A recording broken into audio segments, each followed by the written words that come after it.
Hello दोस्तों। तो आज हम लोग जो जीएस का जो वीवीआई हम लोग क्वेश्चन है वो क्वेश्चन देखने वाले हैं। ठीक है, वीवीआई मोस्ट इंपॉर्टेंट क्वेश्चन देखने वाले हैं। और इससे पहले भी कुछ मोस्ट इंपॉर्टेंट वीवीआई क्वेश्चन देखा था तो हम लोगों ने, तो वो अभी तक आपने नहीं देखा है तो उसका लिंक इसी वीडियो के नीचे डिस्क्रिप्शन में दिया गया है, प्ले लिस्ट का, वहाँ देख सकते हैं। या इसी चैनल पर अलग से प्ले लिस्ट बना हुआ होगा, वहाँ से भी देख सकते हैं। आप बताएंगे कि यहाँ पर 50 क्वेश्चन हम करवाएंगे। आप बताएंगे कि इस 50 क्वेश्चन में पहले से आपको कितने क्वेश्चन का आंसर याद था। ठीक है, और बेहतरीन बेहतरीन क्वेश्चन है, तो चलिए शुरू करते हैं। शक संवत को राष्ट्रीय पंचांग के रूप में कब अपनाया गया? 15 अगस्त 1947 को, 26 जनवरी 1950 को, या 22 जनवरी 1957 को, या 1 जनवरी 1960 को? तो 22 जनवरी 1957 को ये शक संवत को, जो कि भारत का राष्ट्रीय कैलेंडर होता है, इसी के अनुसार भारत के जो कुछ भी उनके सांसद की कार्रवाई होती है, जो कुछ भी कार्रवाई होती है, ये शक संवत के अनुसार ही चलता है। ये 57 ईस्वी में, ध्यान रखिएगा, 57 ईस्वी में ये शक संवत जो चालू हुआ था। यानी ग्रेगोरियन कैलेंडर जो हम लोग डेट मनाते हैं, अब मान लो कि हमने अभी अभी हम लोग कितना चल रहा है, 2000 मान लो कि चल रहा है 25। ठीक है, तो ये ग्रेगोरियन कैलेंडर के अनुसार हुआ। लेकिन यही शक संवत के अनुसार देखा जाए तो, यानी कि देखिए, ग्रेगोरियन कैलेंडर जब जीरो पर था, शक संवत कब हुआ? 57 साल बाद चालू हुआ। तो अगर शक संवत हमें निकालना पड़ता है कि शक संवत का डेट कितना चल रहा है, तो इसमें 57 को माइनस करना पड़ता है। यहाँ पर क्या करना पड़ता है? 57 को माइनस, क्योंकि 57 साल बाद ये चालू हुआ, तो 57 साल ये पीछे चलता है। ठीक है, क्या होता है, 57 साल पीछे इसका डेट, इससे लेकर चलते हैं। चलिए आगे बढ़ते हैं, नेक्स्ट क्वेश्चन की तरफ हम लोग मूव करते हैं। अगला क्वेश्चन क्या है? शांति निकेतन की स्थापना किसने किया था? महात्मा गांधी, रविन्द्रनाथ टैगोर, सुभाष चंद्र बोस, या सरोजिनी नायडू? ठीक है, तो जो शांति निकेतन की जो स्थापना है वो रविन्द्रनाथ टैगोर ने किया था। किसने किया था? रविन्द्रनाथ टैगोर ने। अगला क्वेश्चन है कि शेर शाह सूरी ने अपना किस कार्य के लिए सर्वाधिक प्रसिद्ध, अपने किस कार्य के लिए? आपको पता है कि इसकी उत्पत्ति शुरू में बिहार वाले क्षेत्र से होते हुए ये कहाँ पर, पूरे दिल्ली का शासक बना। ठीक है, दिल्ली का शासक बना। दिल्ली का शासक बनने के बाद ये कब दिल्ली का शासक बना? 1539 ईस्वी में ये युद्ध जीता, जिसको कन्नौज का युद्ध या बिलग्राम का युद्ध कहते हैं। ठीक है, और किससे जीता था ये? हुमायूं से। हुमायूं से युद्ध जीता, और उसके बाद ये गद्दी पर बैठ गया। ठीक है, चलिए, तो ये सबसे अधिक किसके लिए जाना जाता है? सैन्य विस्तार के लिए, प्रशासनिक सुधार के लिए, धार्मिक सुधार के लिए, या साहित्यिक रचना के लिए? तो सबसे अधिक इसका प्रशासनिक सुधार बेहतरीन था। इसी ने, अभी आप सुनते होंगे कि मान लो यहाँ छोटा वस्तु कोई है, तो उसको पूछते हैं हम लोग कितना दाम है, इसका दाम कितना है। इससे थोड़ा सा महंगा होता है तो पूछते कितना रुपया का है। ठीक है, यहाँ पर रुपया। और उससे ज्यादा होता है तो थोड़ा और महंगा वाला बात बताते हैं। तो इसने 3 तरीका का सिक्का चलवाया था। तांबे का दाम था, चांदी का जो सिक्का होता था उसको रुपया कहा जाता था, एक सोना का सिक्का होता जिसको असरफी ये लोग कहते थे, असरफी। तो ध्यान रखिएगा, अभी भी हम लोग छोटे वस्तु को खरीदने के लिए जो कम पैसा का होता है उसको दाम पूछते हैं, उससे बड़ा पूछते हैं क गो रुपया है, कितना रुपया का है। तो वही दाम तांबा का होता था, इसी ने चलवाया था। शेर शाह सूरी ने प्रशासनिक सुधार भी बेहतरीन इसने क्या करा था। तो चलिए हम लोग अगले क्वेश्चन की तरफ हम लोग बढ़ते हैं। क्वेश्चन क्या कह रहा है कि शुष्क बर्फ, यहाँ पर क्या कह रहा है, शुष्क बर्फ का सामान्य नाम क्या है? शुष्क बर्फ को सामान्य नाम से किस नाम से जानते हैं? तो यहाँ पर ठोस नाइट्रोजन को, ठोस ऑक्सीजन, या ठोस कार्बन डाइऑक्साइड, ठोस हाइड्रोजन। तो शुष्क बर्फ को ठोस कार्बन डाइऑक्साइड यानी CO2 के नाम से जानते हैं। चलिए आगे बढ़ते हैं। अगला क्वेश्चन क्या है? शून्य का खोज किसने किया था? शून्य का खोज किसने किया? भास्कराचार्य, वराह मिहिर, आर्यभट्ट, या ब्रह्मगुप्त? तो आर्यभट्ट ने शून्य का खोज किया था। ये थे कहाँ के? यही बिहार के ही थे। कहाँ के थे ये? बिहार के ही थे। चलिए आगे बढ़ते हैं, अगला क्वेश्चन हम लोग बढ़ते हैं। अगला क्वेश्चन क्या है? श्वेत क्रांति का संबंध किससे है? श्वेत क्रांति का जो संबंध है वो किससे है? अनाज से, कपास से, दूध से, या पेट्रोलियम से? तो ये दूध से है। श्वेत क्रांति का संबंध दूध से है। ठीक है, आगे बढ़ते हैं। अगला क्वेश्चन क्या है? गोबर गैस का मुख्यतः कौन सी गैस होता है? गोबर गैस में मुख्यतः, सॉरी, कौन सा गैस होता है? हाइड्रोजन, मीथेन, कार्बन डाइऑक्साइड, या नाइट्रोजन? तो गोबर गैस में मीथेन होता है। कौन होता है? मीथेन होता है। चलिए आगे हम लोग बढ़ते हैं, नेक्स्ट क्वेश्चन की तरफ हम लोग मूव करते हैं। अगला क्वेश्चन हम लोग का क्या है? अगला क्वेश्चन क्या है? यहाँ पर क्वेश्चन क्या कह रहा है कि 1 किलोबाइट में कितना बाइट होता है? 1 किलोबाइट में कितना किलोबाइट होता है? तो 512, 1000, या 1024, या 2048? तो 1024 होता है। कितना होता है? 1024। चलिए आगे बढ़ते हैं। अगला क्या है, एक स्वस्थ मनुष्य का हृदय 1 मिनट में कितना बार धड़कता है। एक स्वस्थ मनुष्य अगर हो तो उसका हृदय 1 मिनट में कितना बार धड़केगा, 60 बार, 72 बार, 80 बार या 100 बार। तो 72 बार धड़कता है। कितना बार, 72 बार धड़कता है। एक ओलंपिक में सर्वाधिक स्वर्ण पदक जीतने वाला खिलाड़ी कौन है। Usain Bolt, Michael Phelps, Carl Lewis या नादिया कोमानेची। तो माइकल फेल्प्स है, ध्यान रखिएगा। माइकल फेल्प्स ने एक ओलंपिक में सर्वाधिक जो पदक जीतने वाला है। एक अश्व शक्ति जिसको हॉर्स पावर एचपी बोलते हैं, एक एचपी कितने वाट के बराबर होता है। ठीक है, एक एचपी कितने वाट के बराबर होता है।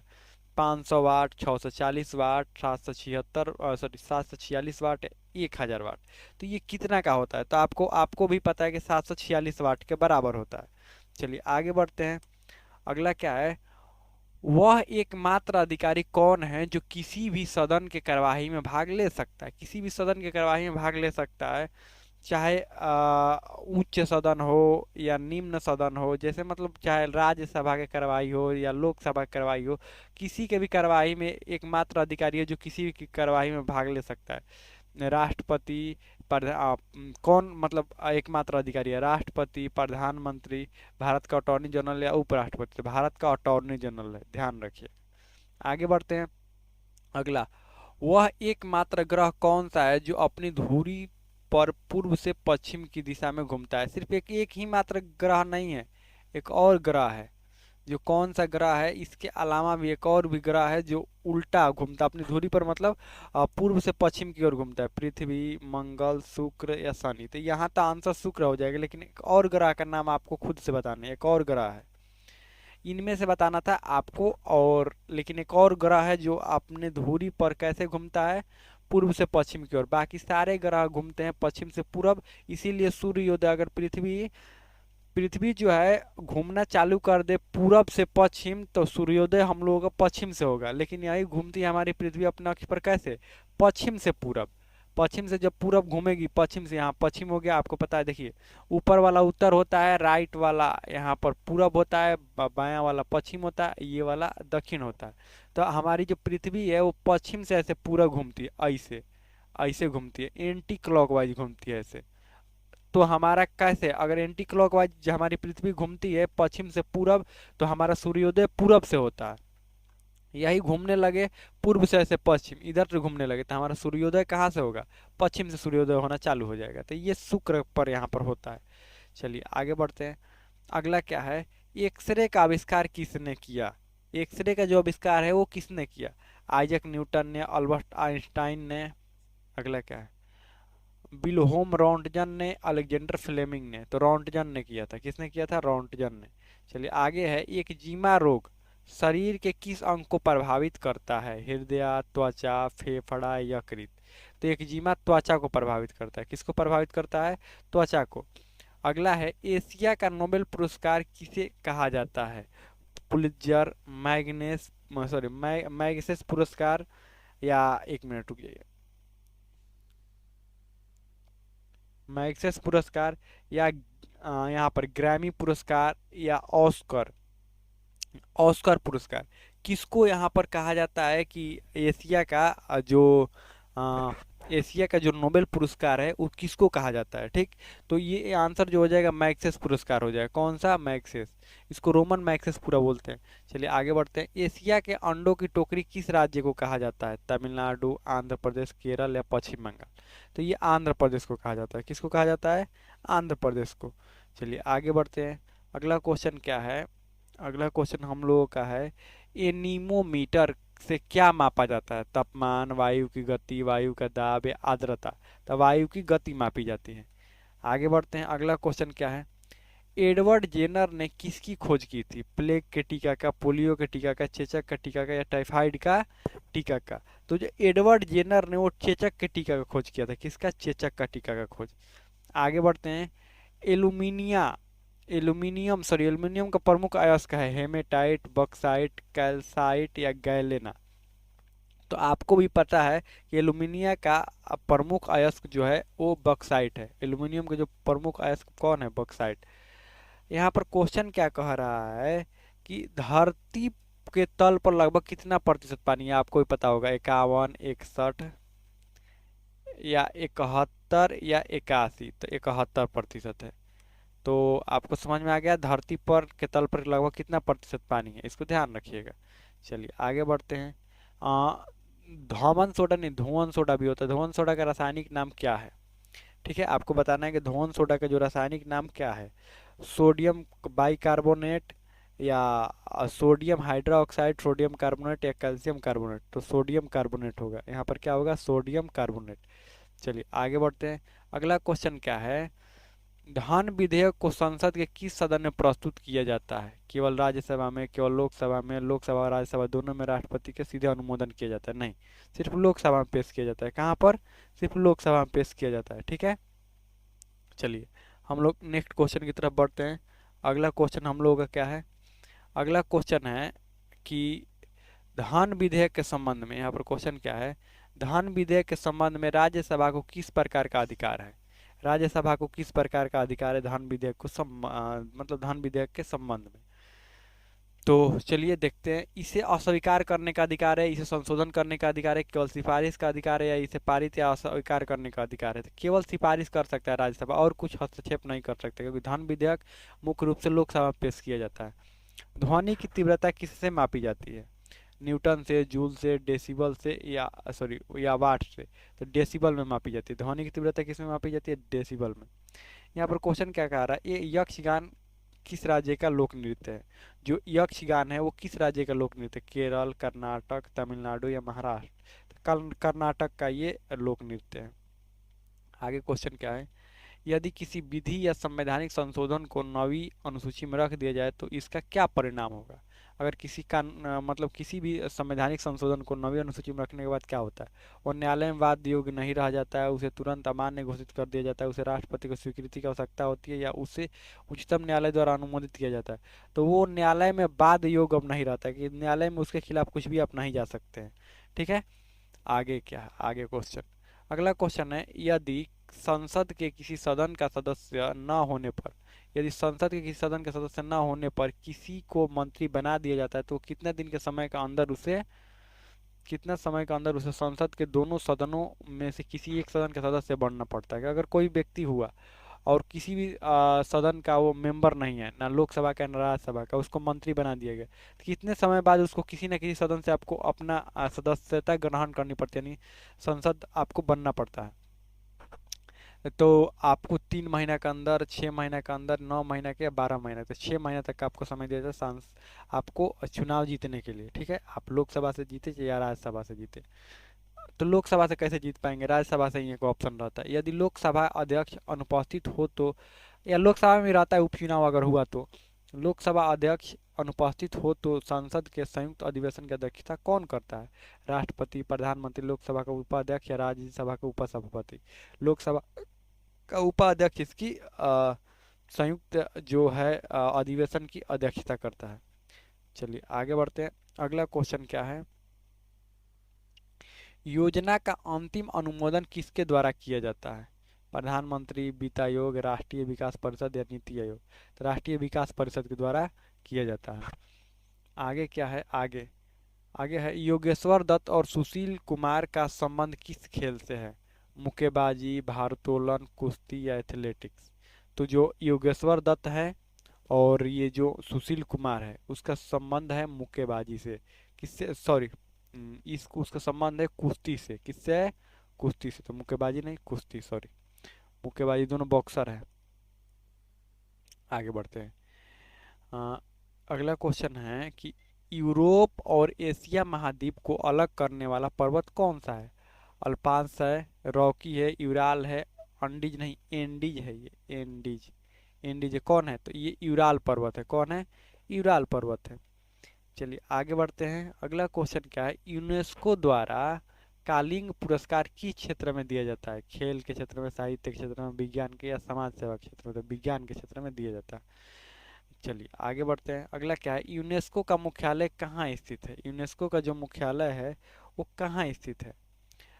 यहाँ पर न्यूयॉर्क, जिनेवा, लंदन, या पेरिस? तो पेरिस में। यूनेस्को का जो मुख्यालय है, यूनेस्को जो है उसका मुख्यालय कहाँ है? पेरिस में स्थित है। चलिए आगे बढ़ते हैं। अगला क्वेश्चन क्या है, अगला क्वेश्चन है, घेघा रोग किसकी कमी के कारण से होता है? घेघा जो रोग होता है गले के पास में, वो किसकी कमी के कारण? Calcium, vitamin D, iodine, iron. तो ये आपको पता है, ये 6-7 क्लास में ही आप पढ़े होंगे। घेघा रोग जो होता है आयोडीन की कमी के कारण से होता है, इसीलिए नमक में आयोडीन युक्त नमक कहा जाता है, नमक में आयोडीन की मात्रा मिलाया जाता है। खो खो में कितनी क्रॉस लेंस होती है? 6 होती है। आपको 1 मिनट रुकिए, 6 होती है या 8 होती है? 1 मिनट, 6 होती है या 8 होती है या 10 होती है या 12 होती है? कितनी होती है? तो नॉर्मल से आपको खो खो अगर खेले भी होंगे, देखे भी होंगे, तो आप देखे भी होंगे 8 ही होती है। कितनी होती है? 8 होती है। चलिए आगे बढ़ते हैं। अगला क्वेश्चन क्या है, खालसा पंथ की स्थापना किसने किया था? गुरु अर्जुन देव, गुरु रामदास, गुरु नानक या गुरु गोविंद सिंह? तो गुरु गोविंद सिंह ने किया था। किसने किया था? गुरु गोविंद सिंह ने किया था। आगे बढ़ते हैं। अगला क्या है, खजुराहो का मंदिर का निर्माण किसने कराया था? गुप्त शासकों ने, चोल शासकों ने, चंदेल शासकों ने या मराठा शासकों ने? तो चंदेल शासकों ने करवाया था। आगे बढ़ते हैं। अगला क्वेश्चन क्या है, ऋग्वेद के अनुसार वशिष्ठ किसके पुरोहित थे? यदु वंश के, भरत वंश के, नंद वंश के, मौर्य वंश के? तो भरत वंश के। जो ऋषि वशिष्ठ थे वो भरत वंश के थे, सॉरी भरत वंश के ये पुरोहित थे। चलिए, ऋग्वेद में सर्वाधिक सूक्त किस दो देवताओं को संबोधित? वायु और अरुण, विष्णु, शिव, इंद्र, अग्नि या सूर्य और सोम? तो इंद्र और अग्नि को ये दो देवताओं को सबसे अधिक सूक्त यहाँ पर रचना किया गया। क्षोभ मंडल की धरातल से अधिकतम ऊंचाई कितनी होती है? 10 किलोमीटर, 10 किलोमीटर, ऑप्शन है 15 किलोमीटर, 18 किलोमीटर या 25 किलोमीटर? तो ये 18 किलोमीटर ऑप्शन सही होगा। चलिए आगे बढ़ते हैं। अगला क्या है, क्षेत्रफल की दृष्टि से विश्व का सबसे छोटा देश कौन सा है? मालदीव, मोनाको या वेटिकन सिटी या मारिनो, सैन मारिनो? तो वेटिकन सिटी है। कौन है? वेटिकन सिटी है। चलिए अगला है, क्षेत्रफल की दृष्टि से भारत का विश्व में कौन सा स्थान है? क्षेत्रफल के पांचवा, छठा, पांचवा है, छठा है, सातवां है या आठवां है? तो सातवां है। कौन सा है? क्षेत्रफल की दृष्टि से अगर भारत की बात की जाए तो भारत की जो स्थान है वो 7 नंबर पर है। चलिए आगे बढ़ते हैं। अगला क्वेश्चन क्या है हम लोगों का? अगला क्वेश्चन है, क्षेत्रफल की दृष्टि से भारत का सबसे छोटा राज्य कौन सा है? क्षेत्रफल की दृष्टि से सबसे छोटा राज्य बताना है। सिक्किम, त्रिपुरा, मिजोरम या गोवा? तो गोवा हो जाएगा। चलिए आगे बढ़ते हैं। 1 मिनट। अगला क्वेश्चन जो है वो, अगला क्वेश्चन क्या है कि 1815 में कलकत्ता में किसने आत्मीय सभा की स्थापना किया था? ईश्वर चंद्र, विद्यासागर, राजा राम मोहन राय, दयाराम सरस्वती, सॉरी दयानंद सरस्वती, और यहाँ पर 1 minute, option D Keshav Chandra Sen. तो जो यहाँ पर आत्मीय सभा का जो स्थापना की बात कही गई है वो राजा राम मोहन राय द्वारा किया गया था।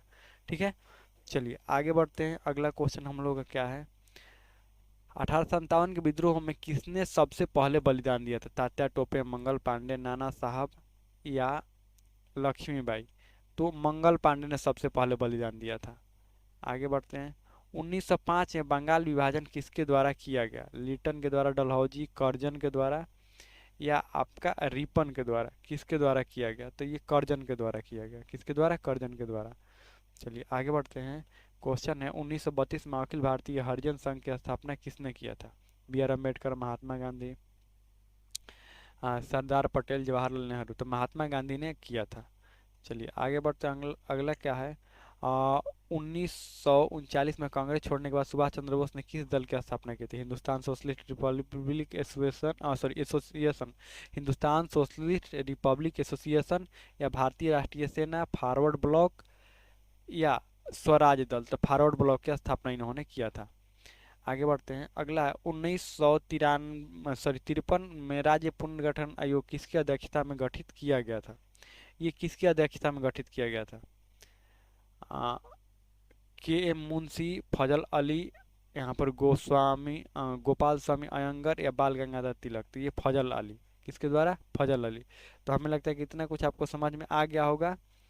आपको इतना कुछ समझ में आ गया होगा। इसमें आपको अब कोई भी डाउट रह रहा हो, कोई भी क्वेश्चन रह रहा हो, तो आप कमेंट में क्या कर सकते हैं? पूछ सकते हैं। और तो हमें लगता है समझ में आ गया होगा। कुल 50 क्वेश्चन है। ठीक है। 1 मिनट, पहले क्वेश्चन की तरफ थोड़ा बढ़ते हैं। कुल 50 क्वेश्चन है हम लोगों का। रुक जाइए, आपसे कुछ सवाल भी पूछने हैं अभी, कुछ सवाल भी पूछने हैं।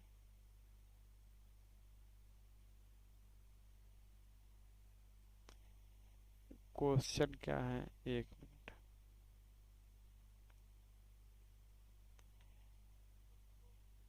हाँ क्वेश्चन, एक मिनट एक मिनट। हाँ देखिए समझिए। हाँ आप कितने क्वेश्चन का आंसर दे पाए हैं? 50 क्वेश्चन हमने करवाया, अब हमने बोला भी था। देखिए 50 क्वेश्चन हम करवा रहे हैं, आपको जितना क्वेश्चन का आंसर याद होगा आप कमेंट करके बताइएगा। तो 50 क्वेश्चन में आपको कितना क्वेश्चन का आंसर याद है आप कमेंट करके बताइए। और इसके बाद भी अगर कोई डाउट आ रहा हो, कोई क्वेश्चन आ रहा हो, तो आप कमेंट में पूछ सकते हैं।